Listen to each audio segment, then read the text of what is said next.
What is up, guys? It is the Bluebloods here, continuing our week 3 previews. We got 3 today. This is the first one of the day, man. Dropping 9 a.m. Central Time. So appreciate y'all tuning in.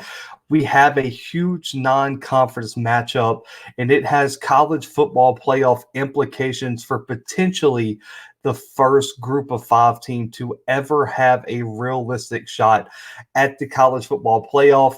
Yes, it's been taken down just a notch due to some struggles for Indiana, but we have Cincinnati traveling to Indiana, traveling to Bloomington to take on the Hoosiers, 11 a.m. Central Time, live on ESPN. And this game could not be any bigger for the Bearcats because this will be a huge Power 5 road win early in the season to put on their resume for the college football playoff as that inches closer. And if they can keep this winning streak alive, it is going to give them arguably the best group of 5 resume that we have seen thus far in college football. Now, for storylines, the Bearcats come into the game with 2 huge wins over inferior opponents in Murray State and the Miami of Ohio team, but they've dominated both those games. They're motivated to make the strongest run for a group of 5 program in the history of the college football playoff era. Luke Fickell may have his best team yet. There's also the rumors that Fickell is on the short list of coaches that USC would like to see. Cincinnati just last week announced they're moving to the Big 12. So there's a lot going on here in terms of the Bearcats for the future of this program and how big this game is. Now, for the Hoosiers, they started the season with a huge blowout loss to Iowa, but they rebounded in a huge way against Idaho last week. But Michael Pennix and this offense have to find a way to reach their potential, which they showed early last season before Pennix went down with an unfortunate knee injury that kept him out the entire season. And if they want to bounce back and compete for the Big Ten, which is wide open now due to Ohio State's loss, they're going to have to replicate that early success they found early in 2020. Now, as we move to the keys for the Bearcats, the key for me is to establish the run and allow Ridder to make plays using the play action game, because that was the recipe for Iowa when they upset Indiana in a huge way, in a dominating fashion. They struggled against a dominating rushing attack, and they allowed Petrus to just kind of dink and duck and use the play action to get some high percentage throws. That is how Iowa beat them down in week 1. Now, the rushing attack, arguably for Cincinnati, has a much, more explosive running back, and it starts with Jerome Ford, a transfer from Alabama before last season, and he has become a dominant rushing force for the Bearcats this season. 234 yards, averaging almost 8 yards per carry, and he has 4 touchdowns in the first 2 games of this season. He's got not only the size to overpower smaller defenders, but he also possesses that elite breakaway speed where he can outrun a DB down the field and get those big chunk gains. But he also, the key for him now, last year was more of kind of like getting him in the flow of the game and getting him some experience. Now he has the experience to really be a threat in this offense and really kind of take that pressure off of Desmond Ridder, where Ridder doesn't have to carry the offense and they can lean on Ford in the biggest moments, in the biggest games. And let's not forget, Desmond Ridder is still a threat with his legs, and that's something that Indiana really hasn't had to face yet this season, and it could be an X factor for the Bearcats getting this win. When you look at Ridder, he's rushed for over 1,800 yards in his career, 23 rushing touchdowns on the ground. And last year, he set his career high with 12 rushing touchdowns while averaging over 6 yards per carry. He has that ability to make plays when things break down in the pocket, and he also can make plays on design runs. We saw in the Tulsa game, he busted out like a huge, I believe it was a 90-yard touchdown run. He was absolutely electric against some of the best defenses they faced last season. Now, the one thing I do want to see the Bearcats try and do is involve Charles McClellan more in the run game. And what this gives the Bearcats is a 1-2 duo in the backfield to make sure they keep presenting this Hoosiers front seven with more and more fresh bodies. You don't want to just run, forward into the ground. You want to involve McClellan because you want to see, one, what he has, and two, you don't want to, wear down your top running back this early in the season. And McClellan has averaged over 6 yards per carry thus far in the 2021 season. So he can do it. But those are the keys for me for Cincinnati going into this matchup. Now, for Indiana, it's a bit more complicated because it really boils down to which Michael Pennix and which Hoosiers offense are you getting. The key is for Indiana to find somewhere inside of Michael Pennix that 2020 version and bring him to Memorial Stadium this weekend, because he cannot replicate what he did week one, because the Hoosiers are not going to even be able to compete in this game. Really and truly, I understand the Idaho game wasn't terrible, but this Hoosiers offense has really struggled early, especially in week one. This offense is averaging under 300 yards of total offense per game thus far in the season after 2 games. And last season, this is an offense that averaged over 360, approaching 400 yards of total offense. And they have to do that again.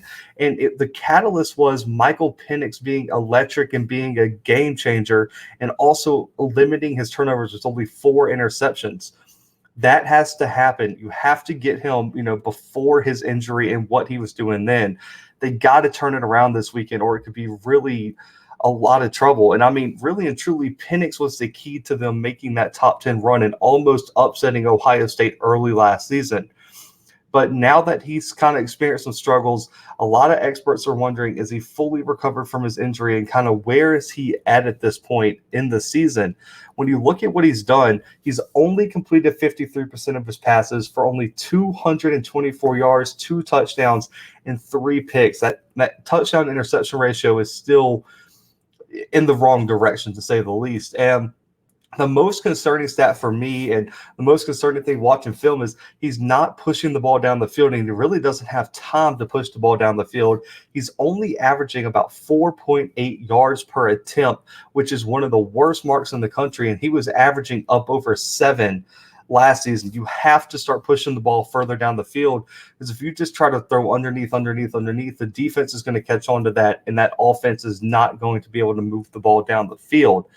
For me, the key is Pennix has to be accurate, he has to be efficient, and he, most of all, has to avoid the turnovers, because the Cincinnati offense is way too efficient and way too explosive to give them extra possessions to put points on the board. And also, if you give this offense a short field, they are going to turn it into points. You cannot do that. And the one positive for the offense, though, which is not something I expected, they've done pretty well at establishing the running game. And if they can continue that, it should help Pennix develop his rhythm throughout the game by giving him some high percentage throws, some play action looks, and allowing the defense to be a bit more honest in what they're going to bring to the table. Stephen Carr was a huge transfer this offseason, and he's been the leading rusher with 170 and a touchdown in the first 2 weeks. I do want to see Tim Baldwin Jr. become a nice running back too for them, and kind of help this Hoosier team diversify their attack. But those are the keys for Indiana, and those are so important, because if Michael Pennix doesn't play well, Indiana does not have a shot in this one. And there's a few matchups I could have went with, but the number one thing I'm looking at is the Indiana wide receiving core against this extremely talented secondary for the Bearcats, in which multiple future NFL prospects are found in that secondary. And they've been an elite unit for just about 2 seasons now, especially under Marcus Freeman, who now left for Notre Dame, who they'll face in 2 weeks. But this defense has not missed a step this year. And I want to start with the Hoosiers, because they have an obvious number one option, and he has to be dominant this game, just like he was against Ohio State last year, and that is Ty Freifogel. He is a game changer at that wide receiver 1 spot, and he is Pennix's safety net. When he is in trouble, he can throw it up, and he knows Freifogel is going to make a play. DJ Matthews Jr., Javon Swinton have to become bigger threats, at the other wide receiver positions. There's going to be opportunities because Cincinnati is going to scheme for Freifogel and try to slow him down. You have to take advantage of the one-on-one coverage and or matchup advantages you get because of that. If you can't do that, it is going to be a problem for Indiana because you can't just rely strictly on Freifogel. And also watch out for A.J. Barner at the tight end spot. He showed, I believe it was last week, that he could be explosive with a huge 76-yard touchdown. And he's going to be a matchup nightmare for any linebacker because he is that athletic. So for me, A.J. Barner is another guy to watch in terms of this wide receiving core that Indiana can utilize against this Cincinnati defense. And the secondary for the Bearcats has some game changers on the back end. This defense last year ranked 8th in the country in scoring defense and only allowed 0.6 passing touchdowns per game and held opponents for the entire season to a 53% completion percentage. That is elite. The secondary, of course, is headlined, in just my personal opinion, this is my number one DB, Ahmad Gardner.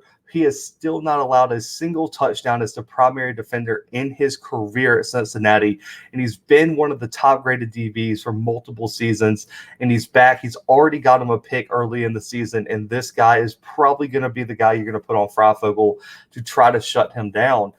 But the problem for Indiana is the Bearcats also have Arquan Bush and Kobe Bryant at the cornerback spots, while Javon Hicks is probably one of the most underrated safeties in the country. They are so deep in the back end of that defense.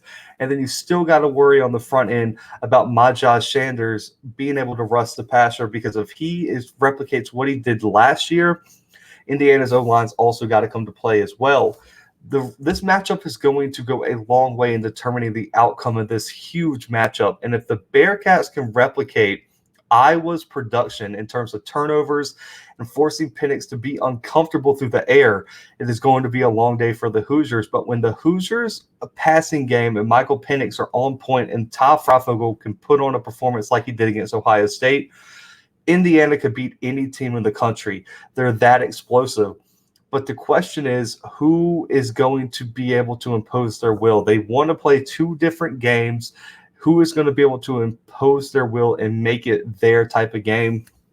Personally, for official predictions, as you see down at the bottom, Cincinnati is a 4-point favorite right now over the Hoosiers. I'm sure that's going to move. We're recording this early as we like to get these out in the middle of the week, so everyone has time to catch what we got to say. For me right now, I feel like Cincinnati is too deep in the secondary. They're going to force Pennix into multiple mistakes. I feel like the quarterback in Desmond Ridder has been in big moments. He's experienced. He's ready for his spotlight moment. Their run game is going to be too good with Ford. I don't trust Stephen Card to be able to carry this offense without Pennix playing excellent. And for me, I think the Cincinnati D-line is just a hair better than what the O-line of Indiana is going to bring. And I don't trust Indiana's D-line to get to Ridder consistently enough for them to, really pull this upset off. So I have Cincinnati getting a huge non-conference win over Indiana, 38-23 in Memorial Stadium, on Saturday morning, 11 a.m. Central kickoff. But I got the Bearcats 38, Hoosiers 23. Guys, I want you to hit that subscribe button now and comment your score below. Comment what you think is going to happen in the game. Comment all the takeaways that you have going into this game. And please let me know your score prediction. I'll make sure to respond to them and let you know what I think about your thoughts on the game. But go ahead, hit that subscribe button. Go ahead and hit that like button. And go ahead and share this video with your friends, family, whoever you want to share it with. We appreciate any and all support. But guys, this is just our first recap of the day. Got 2 more coming this afternoon and 3 more coming on Thursday and Friday. We got the best, and the highest quality college football content on YouTube right now. No one does it better than us. So I appreciate y'all for tuning in. But for right now, the Blue Bloods are out.